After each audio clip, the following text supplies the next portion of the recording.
નમસ્તે બાળ મિત્રો, આજે આપણે નવોદય પરીક્ષામાં જે ભાષા કસોટી આવે છે ગુજરાતીના ફકરા પરથી જવાબ આપવાની, બરાબર, તે વિશે આપણે જાણીશું.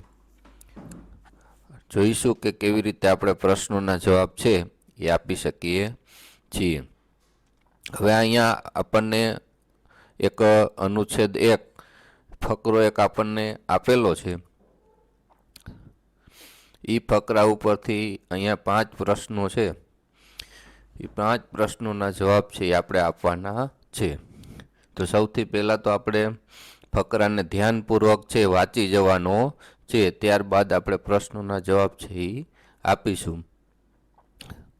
તો તમારે જ્યારે પરીક્ષામાં પ્રશ્નોનો જવાબ આપવા બેસો ત્યારે સૌપ્રથમ તમારે ફકરો છે એ બરાબર વાંચી જવાનો છે.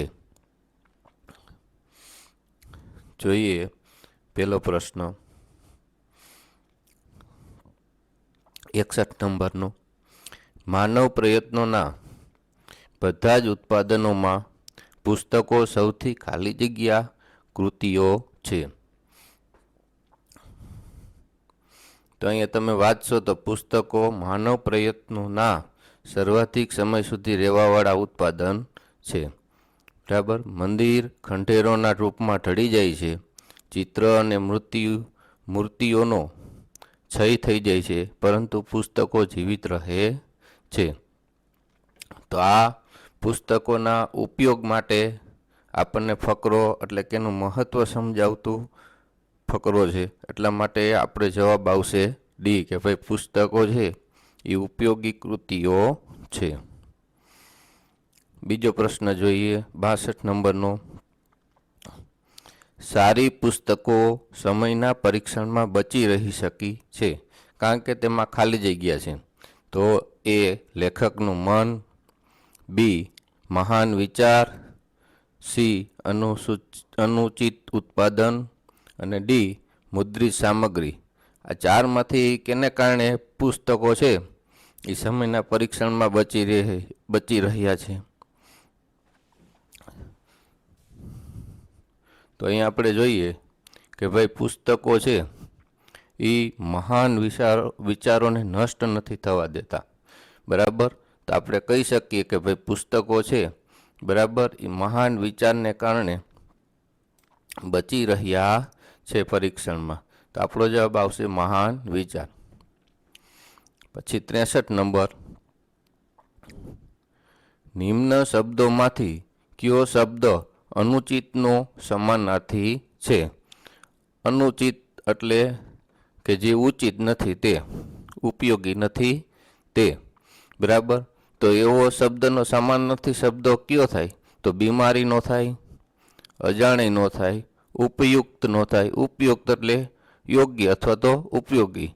એનો જવાબ આપણને મળશે અનુપયુક્ત, એટલે કે એનો જે સમાનાર્થી છે એ અનુપયુક્ત થાય છે. 64 નંબર.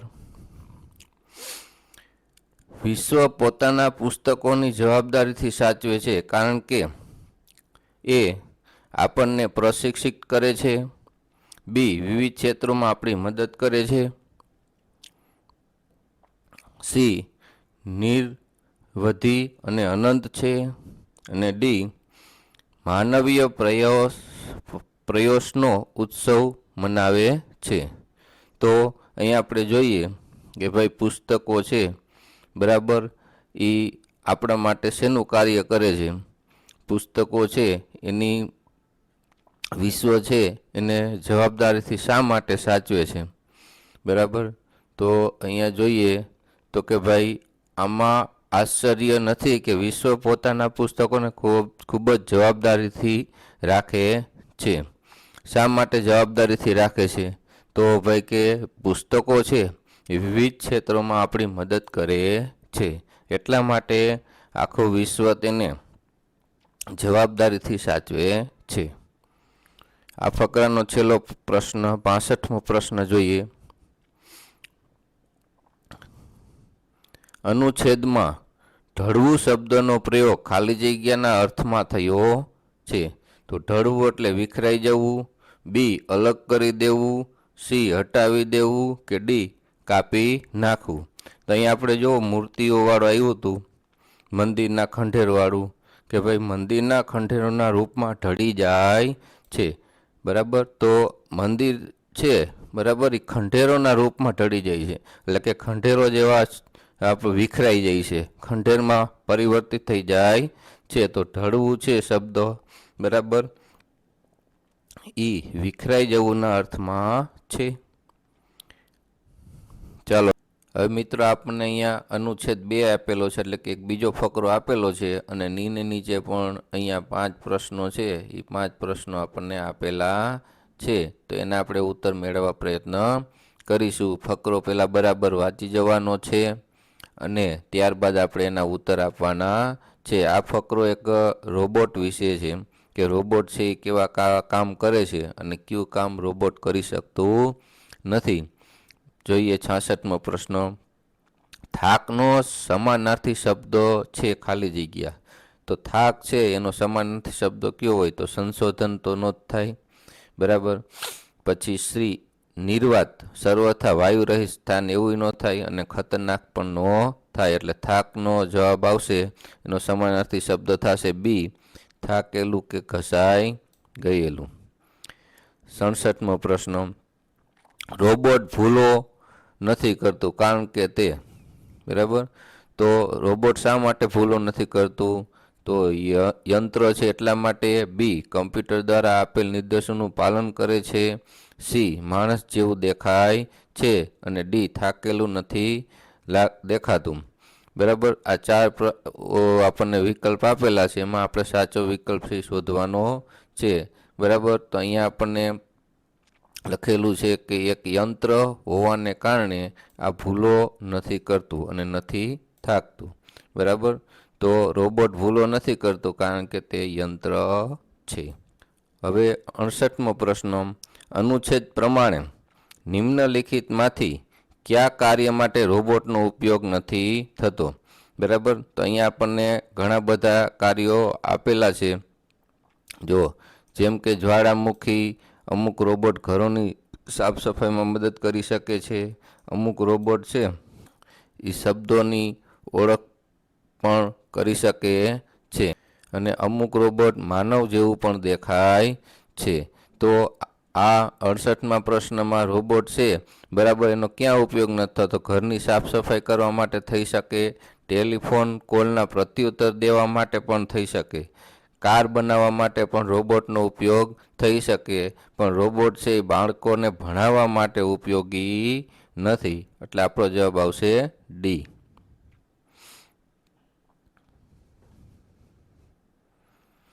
69મો પ્રશ્ન. નિમ્નલિખિત એટલે કે નિમ્ન લખેલ શબ્દોમાંથી કયો શબ્દ ખતરનાકનો વિપરીતાર્થક છે? ખતરનાકનો વિપરીતાર્થક એટલે કે વિરોધી કયો છે? તો ખતરનાકનો સંશોધન છે એ વિરોધી ન થાય બરાબર. થાકેલું છે એ પણ વિરોધી ન થાય અને ઓળખ પણ વિરોધી ન થાય.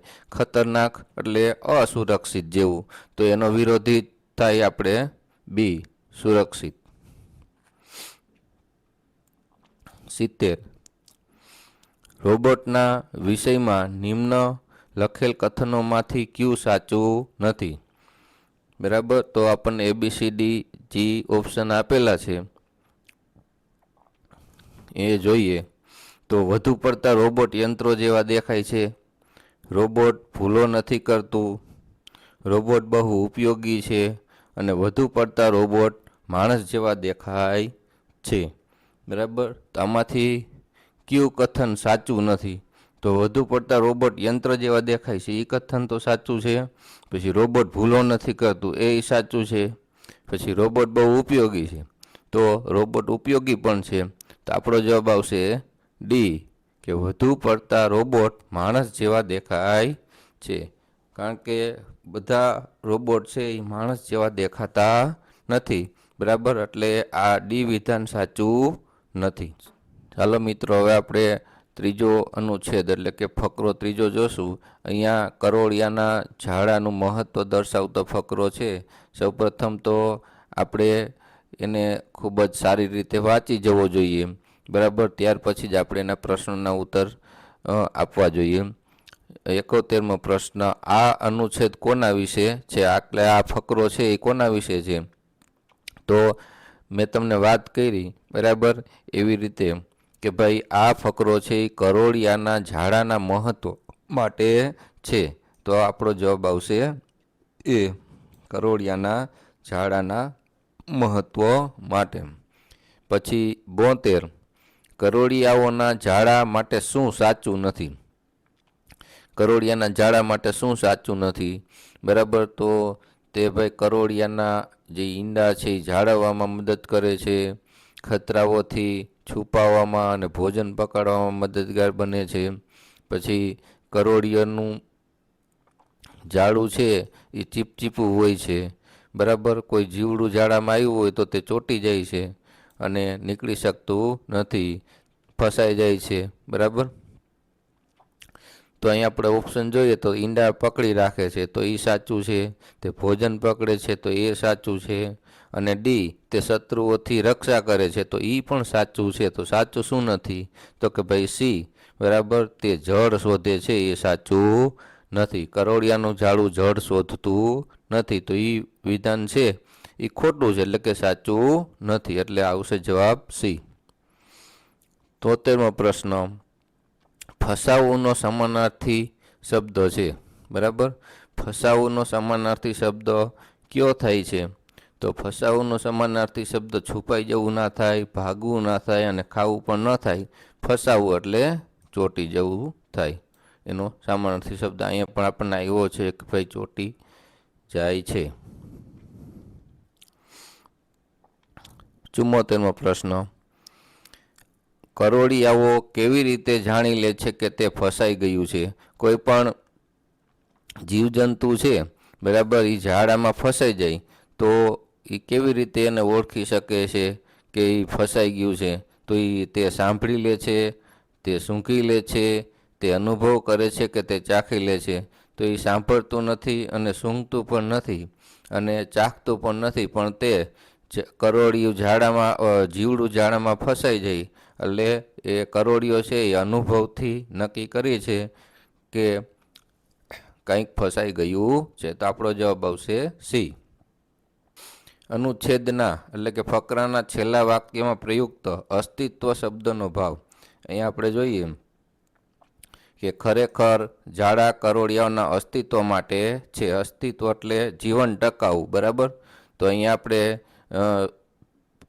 ઓપ્શન એ છે કે જીવતા રહેવું, બરાબર, એ આપણો શબ્દ છે એ સાચો જવાબ બનશે, એ જીવતા રહેવું. ચાલો મિત્રો, હવે આપણે અનુચ્છેદ 4 જોઈશું.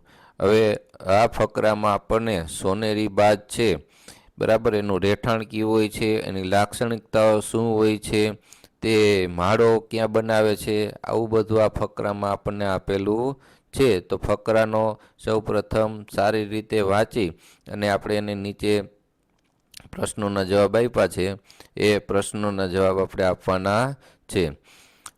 જોઈએ 76મો પ્રશ્ન, સોનેરી બાજ વધુ પડતા ખાલી જગ્યામાં મળી આવે છે. તો અહીંયા આપણને લખેલું છે કે ભાઈ સોનેરી બાજ છે એ મોટા ભાગે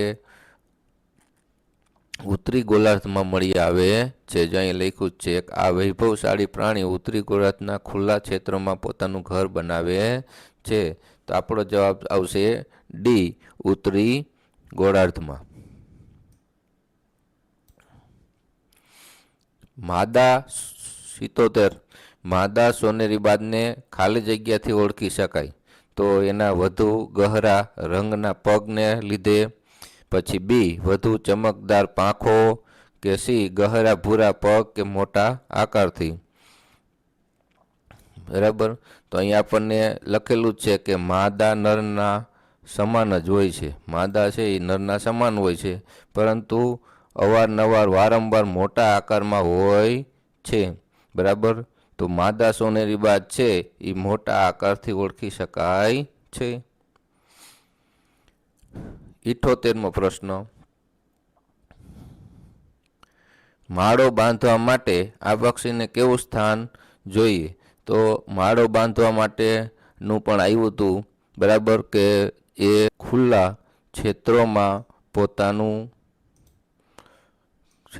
પોતાનું ઘર બનાવે છે, બરાબર. તો અહીંયા આપણે આવશે ખુલ્લું ક્ષેત્ર, એ જવાબ આપણો આવશે ખુલ્લું ક્ષેત્ર.